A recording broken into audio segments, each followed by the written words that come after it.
Can I ask for a favour? Can you put your microphone a little bit closer to your mouth or something? I've got my volume cranked. Okay, is that any better? How's that? 1, 2, 3, 4. Much better, thank you. Okay.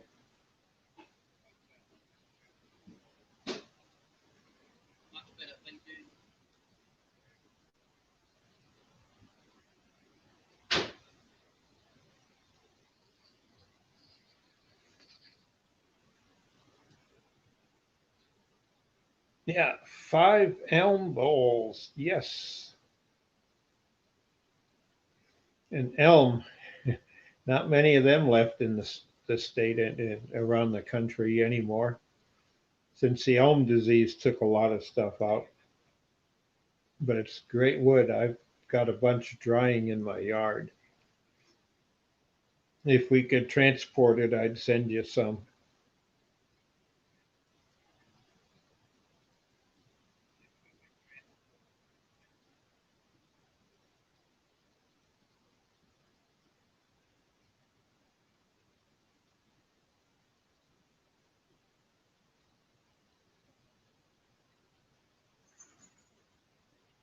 Oh,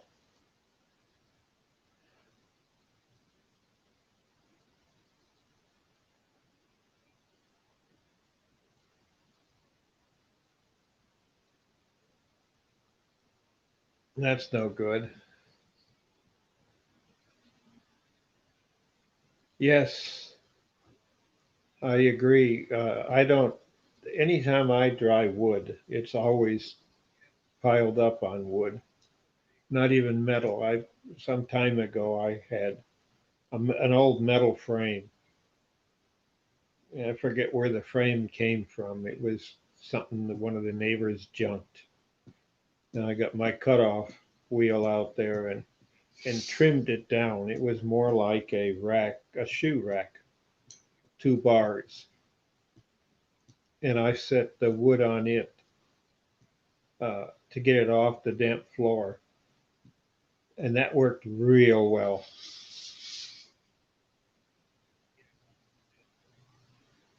But when I had wood there, it just transferred moisture from the wooden frame up.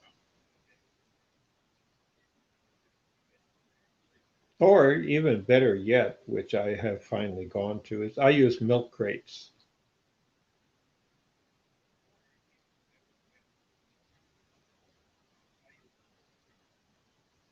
I bet I have a good 20 milk crates that I've gathered over the years. It's great when you go to a show or you go to a club meeting and want to carry a bunch of stuff in, but they're also good for being able to put them bottom side up, and that way you let the air get underneath the wood that you're drying and all around it.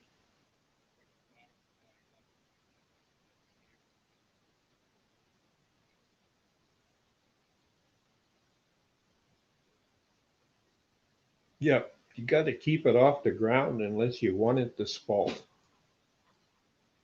If it's a good spalting wood.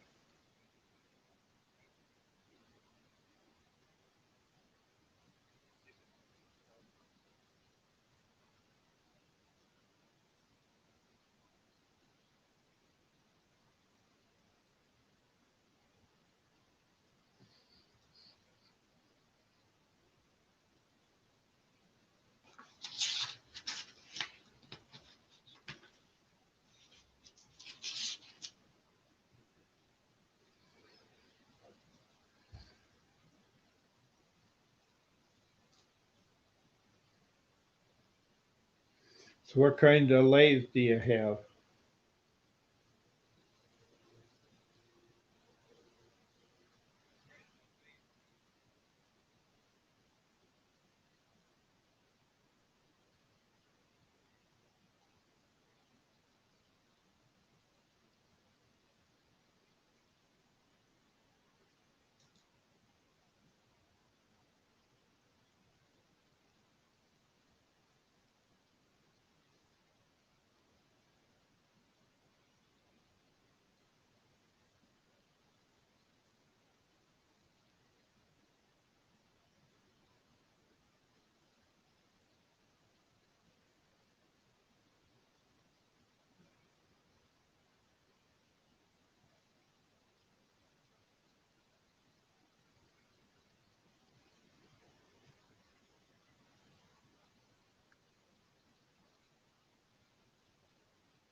That's a good little lathe.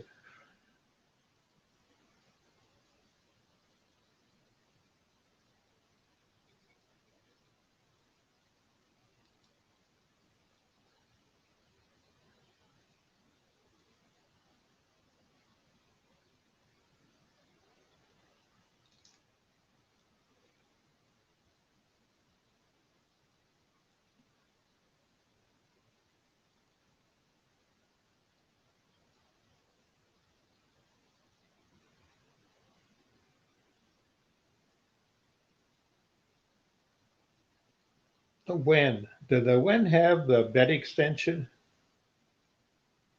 for the small lathes?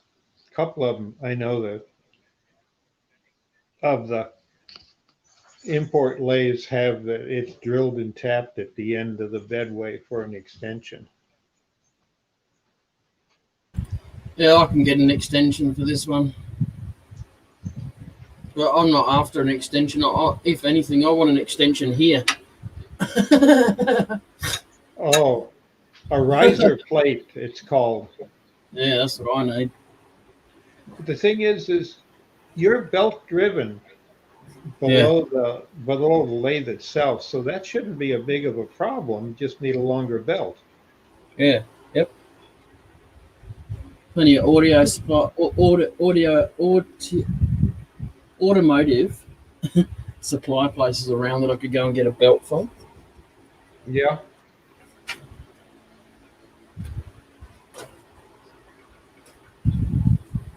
Whew. Huh, yep, I'll put that down. That's hot.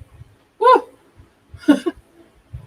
Um, I put the temperature gauge outside, and it's metal. Oh, yeah. You know how hot it is from the scar, how long it took to burn the fingers.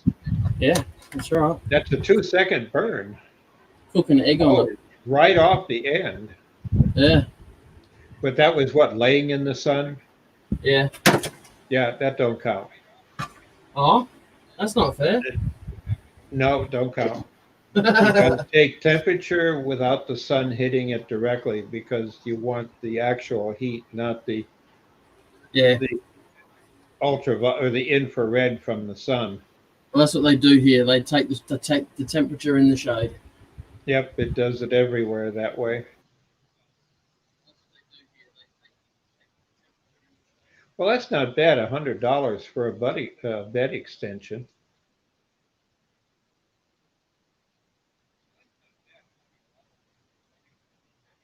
So I got one for a mini lathe a long time ago, and the only thing that bugged me, and I had to get a friend of mine, the machinist, borrow some of his taps, a drill and tap, because the bolt that went from the lathe itself, there were two alignment pins on the bedway, and then the two bolts that go through and bolt into it. And the bolts didn't go all the way through. They were to bolt into it and as like a blind end. And I found that they wanted to vibrate loose. I even used lock washers, but there still wasn't enough length in the bolt to hold it in place well. So I finally gave up, and it was a really old Jet Mini. And I simply had a machinist friend of mine drill them out, retap them, but drilled them all the way through so I could put a nut and bolt in. But most of them today seem to be drilled and tapped all the way through, which isn't bad, but you still need a nut on the other side. If it can vibrate loose, it will. And when it does decide to vibrate loose, be after you've got hours and hours of work on a project, and that's when it's going to happen, unknown to you. Murphy's Law. If it can, it will, and it will at the worst time.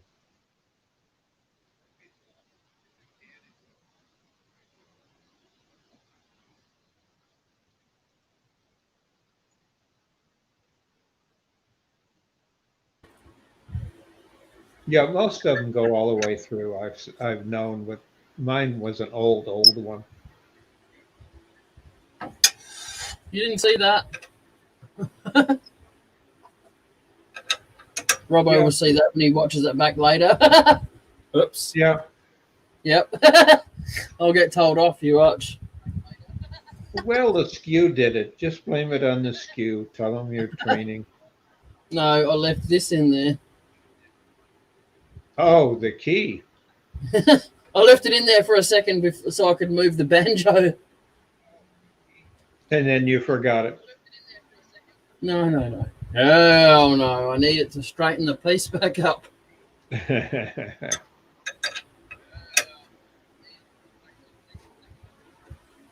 But is that straight? I'll tighten it up a bit and test it.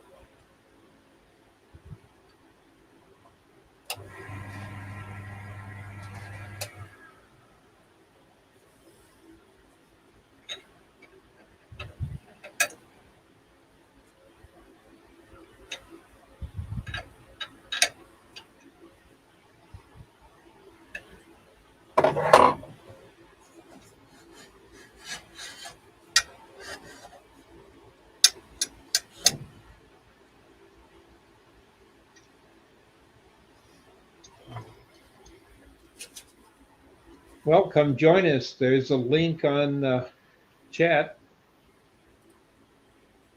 Tell us about the puppy you want. That's my wife, Amber. Oh, okay. Hey, Didn't know it. I didn't know her handle. how you going, Effie? Yeah. He's at home at least. He's been home for a couple of days, though, I think.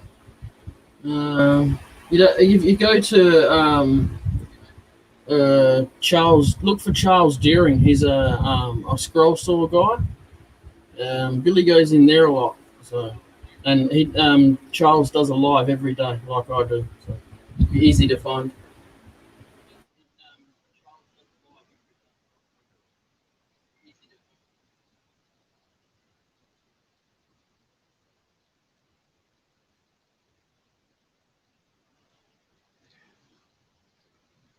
One hint when you get your lathe bed extension, uh, get some Loctite. There's several different grades of it. Don't get the permanent ones because then you're going to have to use a blowtorch to get it out. So they've got one that just makes it really snug. So you could use an impact wrench to take it out. But you don't want the bed to come loose. Unless you can put a nut on the other side and a lock washer, you need something to hold it in that top if it's a bottomed tapped hole.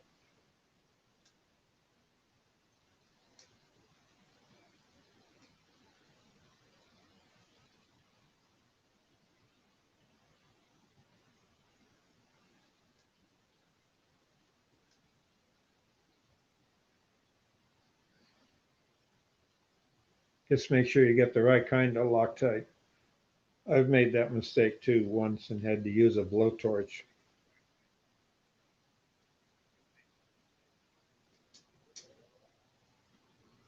It's cheaper to do a cutoff wheel and a grinding wheel to cut the nut off and then drill it out.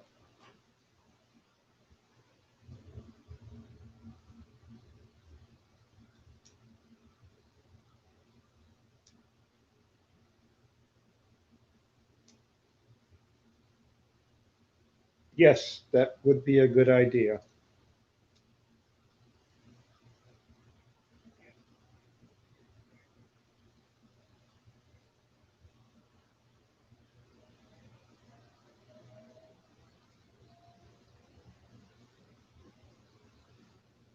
Do you have an emergency secondary stop lit switch on your lathe?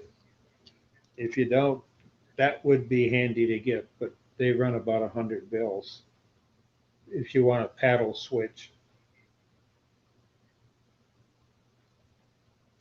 But at least you can get the big paddle switches for about $30 to $50 that have the really big paddle.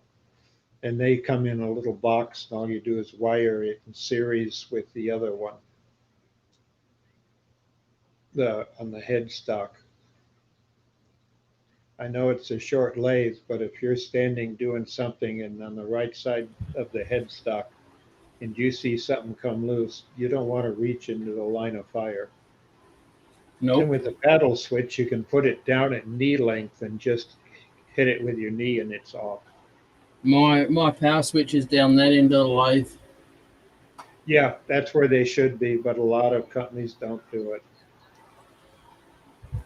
Yeah, no, I don't mind it down this end because, like you said, you're out of harm's way when you turn it off. But I lean up against it and turn it off too. Oh, The lathe will stop on me when I'm turning. It's like, hey, what? Oh yeah, your fat belly. That's right. is it a paddle or a push button? Push button.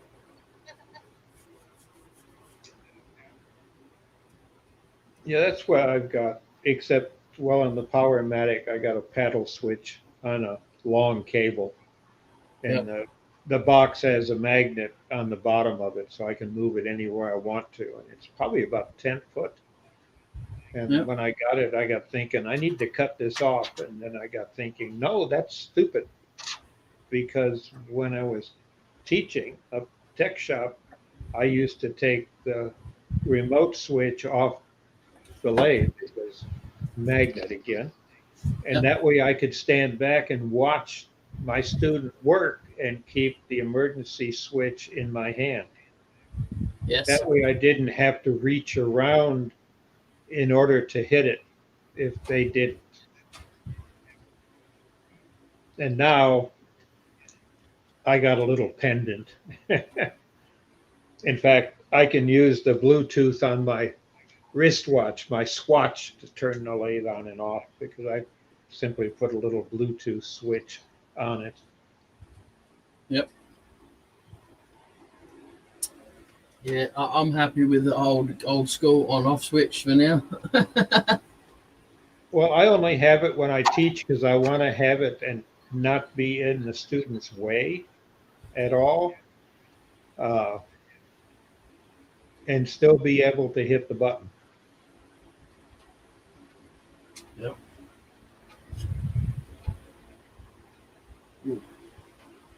It's 36 but I there. don't trust them.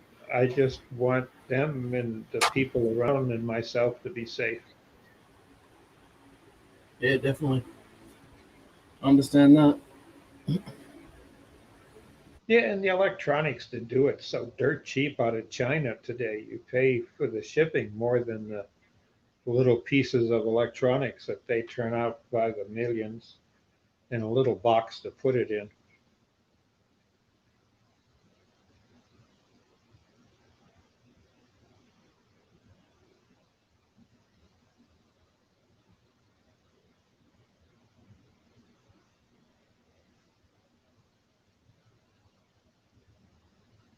Something I have thought of there is that I've got two bandsaws, and one's a big bandsaw. I put a riser block and a 2-horse motor on it to give it a little torque.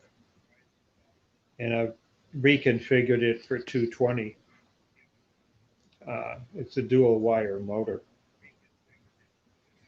And I noticed lately in some of the sales material I get for safety is to put a paddle switch on a bandsaw that you can hit with your knee because of accidents that people have known to happen where they can lean into the switch and turn it off, either on the front of the bandsaw, or the side of the bandsaw, or just under the edge of the table. So all you have to do is hit with your gut and it turns the bandsaw off instantly. It spins down a bit, but not quite as instant as the new ones, like the saw stop gear that's in it that kind of it pinches the ever loving out of the blade when it stops it, but it'll stop it quick in the new saw stop format.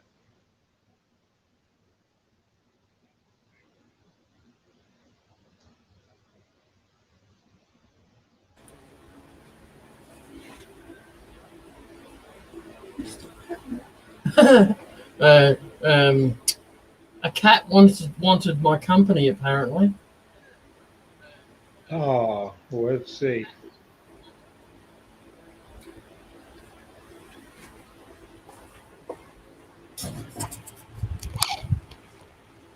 Ah, yeah. What's the Quick, name? got to rub my head up against that. I haven't done that before. Mishka or Missy Moo or Shithead or get out of that. Or, Nicknames, yeah. yeah, yeah, As long as it gets its saucer of milk a day, it's all right. yep, exactly. And cuddles from me too. You see. Bloody Wally, aren't you? All right, bye bye.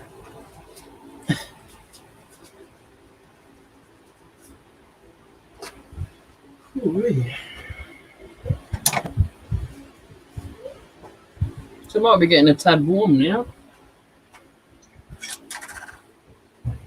Yeah, if it's too hot for you inside there, you don't want to have a stroke. Yeah. Heat I strokes might. are take a day or two to get over. Yeah, I've got a 1.25 of hydrolyte. So, but yeah, I might knock it on the head in about 20 minutes, half an hour, or something like that. Maybe it's not going to get any colder, that's for sure. No, just don't want you to get heat stroke.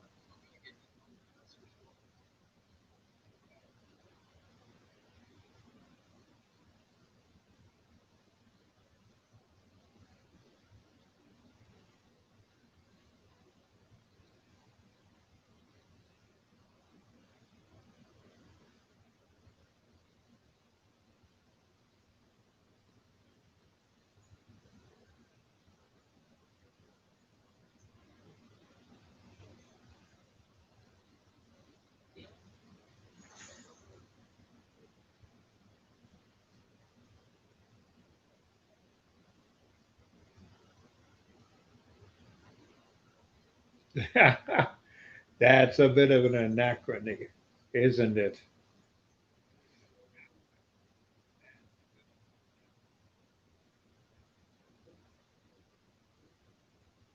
Well, I can understand it in any time you do any safety for commercial stuff, you've got to be overly safe because the richer your boss or its company is, the easier it is to get attorneys to get money out of them for accidents. There, I saw a report about 15 years ago like that. So, and I believe it. They say, well, they're rich, they can afford it. And they get a lot of frivolous stuff. So you need to have that safety switch everywhere, lights that they can see within their point of view.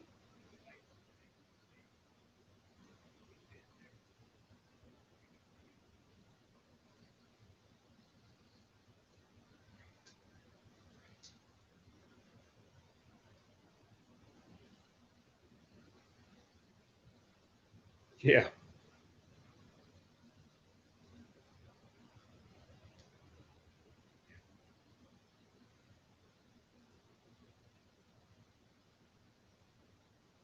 I've often said we have too many attorneys. I'm not saying we need to go get rid of them, but some of them, to me, they're ambulance chasers. It's the only way they can drum up business. Well, it's a style of practice. Some people really like it. We've got some good ones here in Michigan that are that way. But when it comes to safety, I I have seen accidents that should never have happened. And when it's someone that you know, that makes it rough. Or I've worked with vets a lot that have lost their hands, uh, had their hand blown off, or from the elbow down gone, and they have prosthesis. And getting them to get out and do woodworking, because they used to do it before, is really, really rewarding.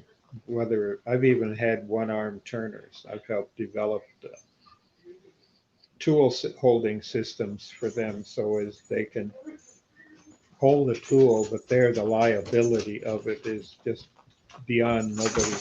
Nobody wants to manufacture the stuff because of the liability potential.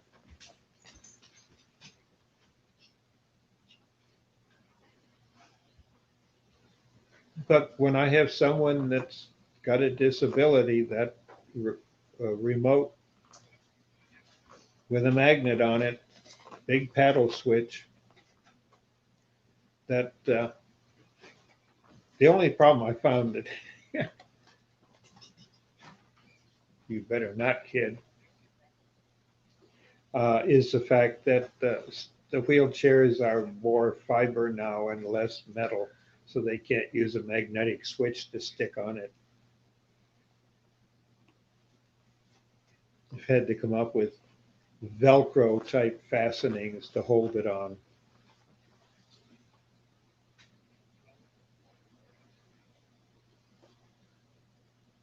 2 bags of chips does not make a meal, kid. Go get something to eat out of the refrigerator. I'm not eating these. I'm just playing with the dog. Teens.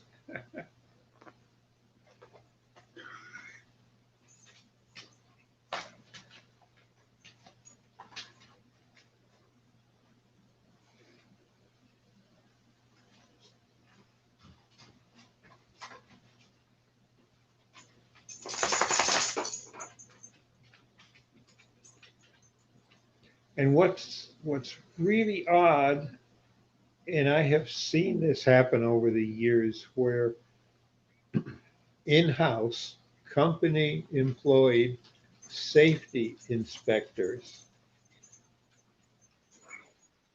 have been held liable personally because they didn't tell the employee or the management of safety violations, which is really bad because then your employee needs to have liability insurance against his own company.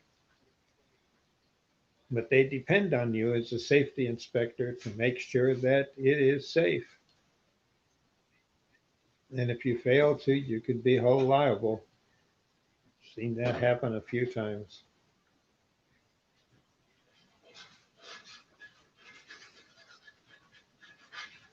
Or you have people come down and say, oh, we did what we were supposed to, but we never thought of someone trying to get around it that way. You should have told us, so you're partly liable too.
Yeah, amen. People are getting to the place they don't want to accept personal responsibility.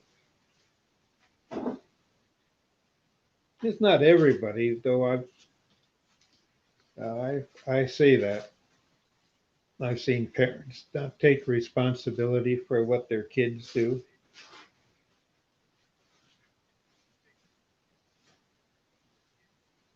I understand that's limited, but if you know,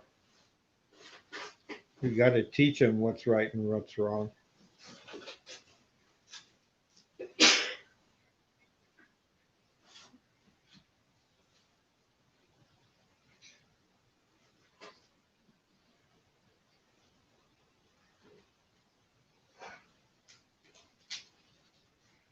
I think the big problem I have heard people talk about, at least in the last 4 or 5 years, is that they're afraid they've been told by attorneys never admit anything. It's always the other person's fault. That way you get more money. And statistically, it seems to be true.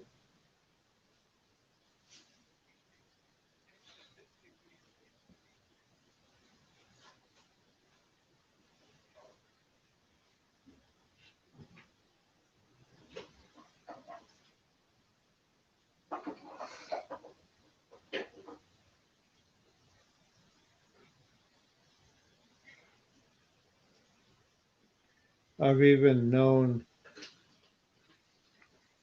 when people purposely would get into an accident to get a minor injury just so they could get workman's compensation from their state government and get it through the insurance company and time off with pay while they're healing. And even though it's not that big a deal, but you don't want to argue with a doctor that tells you it should be 6 weeks for that cut.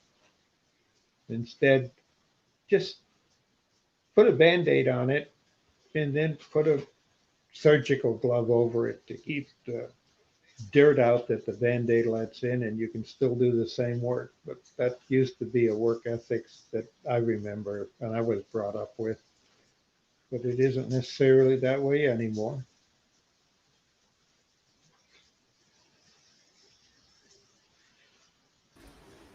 So the vibration has actually put a quite unusual pattern over it that I don't actually mind. It's like a We'll leave it there. slight spiraling going that way. Oh, then yeah, that would be nice when you finish it that way. Don't forget, you can always use the cop out, like we're talking about here in the chat, that the wood likes it that way and the wood wants it that way. And you want to see what it looks like. You don't want to fight the wood. Yep. And with the type of wood that you're using, don't forget it grew in a Yeah. spiral.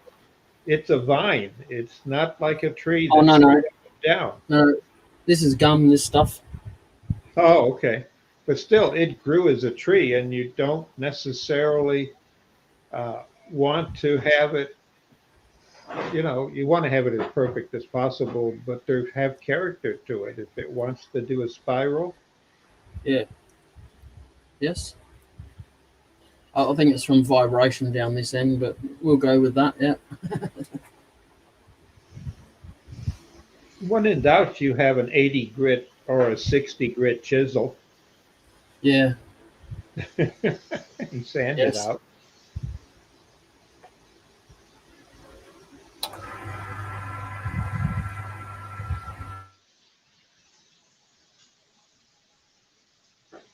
Yeah, I think we've become awfully big. And it's not just us. All over the world has become more litigious. Maybe because we've all got more attorneys out there and they got to find business. So they have kind of made us more of a litigious society.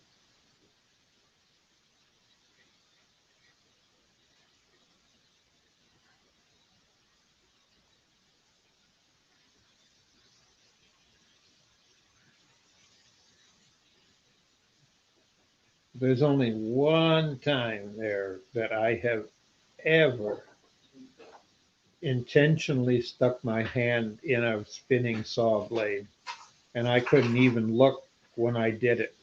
It was to sell us, not as a salesman, but to demonstrate to a school board that was in a shop that I was working in at the time, a private, a corporate shop type, tech shop, membership driven shop.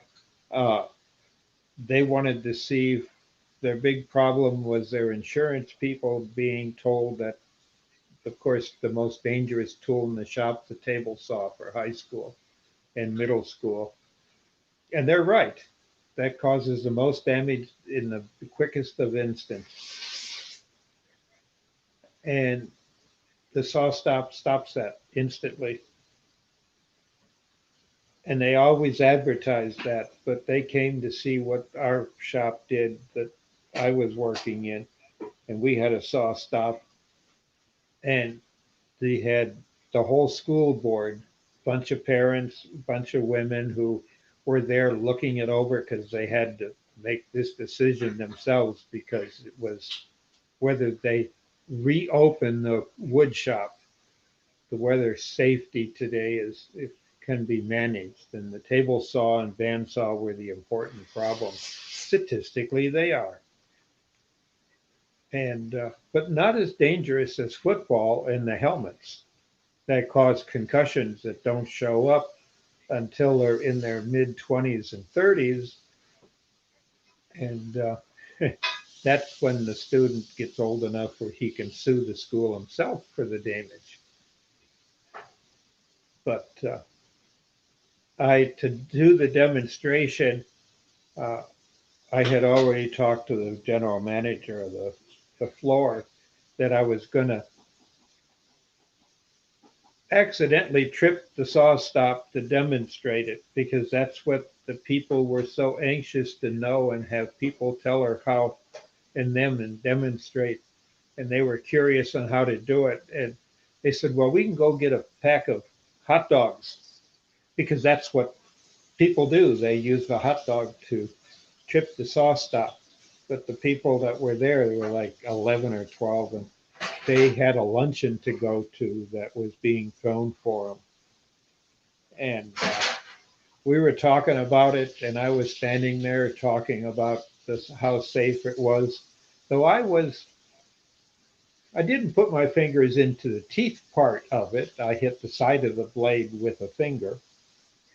Uh, but still, they didn't see the fact that it was the side of the blade. But of course, I jumped because you can't help it from the big bang as it nails the blade. And I made sure it had a cheap Harbor Freight blade on it. And but that's what allowed them when they saw and heard, and the fact that it stopped that quick. And I, immediately went in and took the blade and the breakout, jammed into the blade, and handed that around between the group of people that were standing there. And the shop manager came over and put the good blade back in and new cartridge. But that was enough for the local, actually two school systems who were jointly there for the demo. They reopened their shop.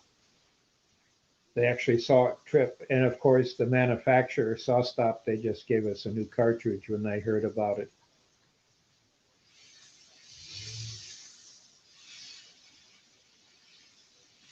But it only stops the blade. It doesn't hurt the saw at all. It makes for entertainment, doesn't it? Yeah. But some people have to see it work. Now, if the salespeople had come in that sold the saw stop, but they were like 40 miles away, and the demo, they come by with like an hour notice to say that they'd like to see our shop because it was in the evening and they wanted they had their standard meeting going on, and they were working on the upcoming school year. School wasn't out yet, but they were working on what they needed for their budget and whether they were going to open the industrial arts department again. Uh, and I got asked if I could do a demo of it, and that's when I told them the best thing to do is to trip it, and we rigged the saw with a cheap blade. And the school board, the guy that from the school board, he just said, "Well, how much does that gadget cost?" And he went before he left and wrote the shop manager a check for it, which is kind of nice because when SawStop heard that we had done that, they doubled up and sent us an extra cartridge. So we come out ahead. But it allowed people to get in there, allowed students to start using power tools again. This was like 5 years ago.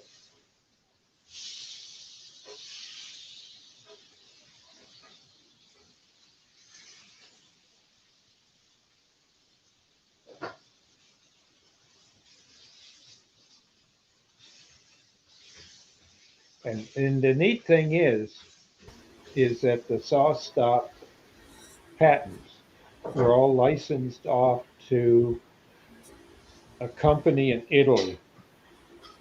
I think they even moved their production there too, which was a good buyout for them.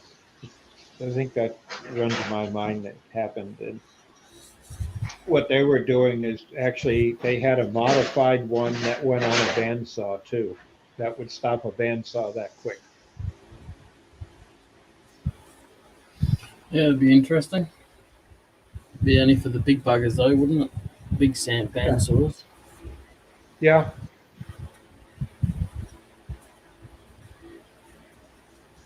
Well, what they did, I saw a design on it.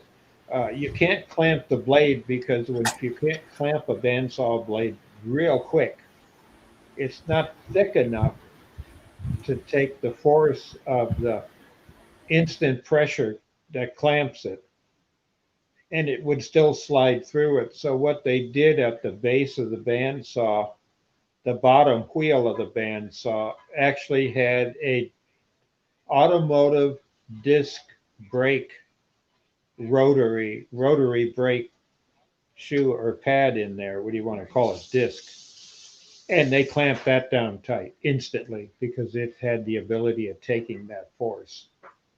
And at that time, they found it caused the blade to stretch a bit for an instant stop, but it didn't damage the bandsaw blade but it would lock it up instantly on the demos that I saw.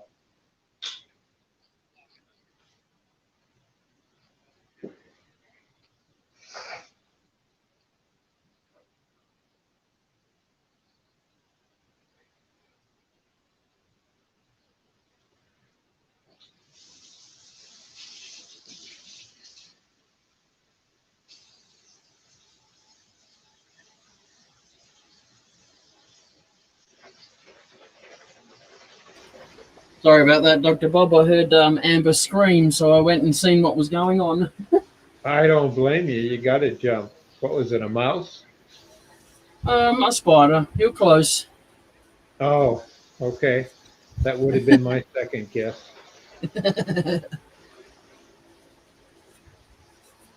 She's feeling better, eh? Yeah. Yes, she is. On the prospect of having another dog, yes? Do you want to get from the rescue pound, or do you have such a thing? Nah, rescue. We always go to the rescue if we're going to get one. Yeah, I agree. It's but we got priorities this time. So one, it has to be small, and two, it has to be able to be carried around with us. You know, like go to the shops or whatever. And What else? It's going to sleep on our beds where the previous dogs had like our laundry or something like that dedicated as their bedroom kind of thing. And so no more of that. And we used to buy 40 kilos of raw mince for the dogs per fortnight. Oh boy. Yeah, now we only have to buy, say, 2 kilos a fortnight. You don't buy dry food? No, oh, we get biscuits, but I don't want to feed my dogs canned food. I don't like the farts that come from it. So we cook them meat every night and add a bit of pasta or rice or something as a bit of a filler. And then also our scraps as well, you know. Yeah. So you treat them as if they were your kids. Yeah, pretty much. Yeah. But the mince that we buy, it's actually pet mince. That's what it's badged as at the butcher. So Oh, okay. it's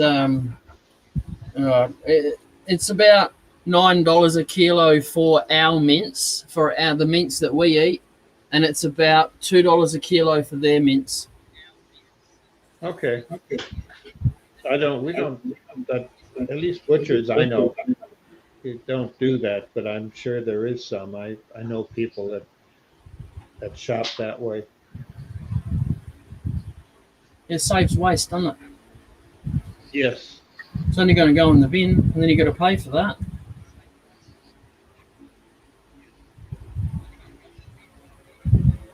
All right, I reckon I'm gonna knock it on the head now. Okay. It's nearly 40 now. Oh, in my shed at least, anyway. Yeah, it's been a little over an hour, and we don't want you having heat stroke. And wearing black doesn't help at all. No, in here's not too bad because I'm not in the actual sunlight itself, but yeah, my head is only not even a quarter of a foot away from the roof, so Get a little insulation in there. yeah, there wouldn't be any room for me to stand in here. Well, get on top and paint the top silver to reflect it back. I've got some corrugated plastic up there with pavers making it a gap, so it's got a bit of an air gap in between kind of thing. Oh, real sophisticated. Yeah. Good bush technology, you know. Creative. Yeah. Well, we'll see you tomorrow night. I always enjoy hanging with you. Thank you very much for coming in. I do appreciate it. Yep. We'll catch you tomorrow. Okay. Good night. Yep. Good night. Take care, all.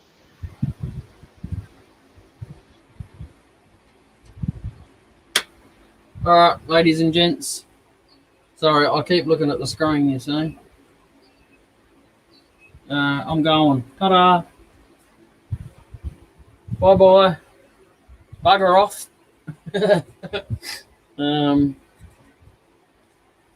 I know some people will be like, oh, what are you leaving that spiral pattern in there for? Sorry, Robbo. That's what I thought. Sorry, I deafen you with laughing too. Bloody hell. What's going on here?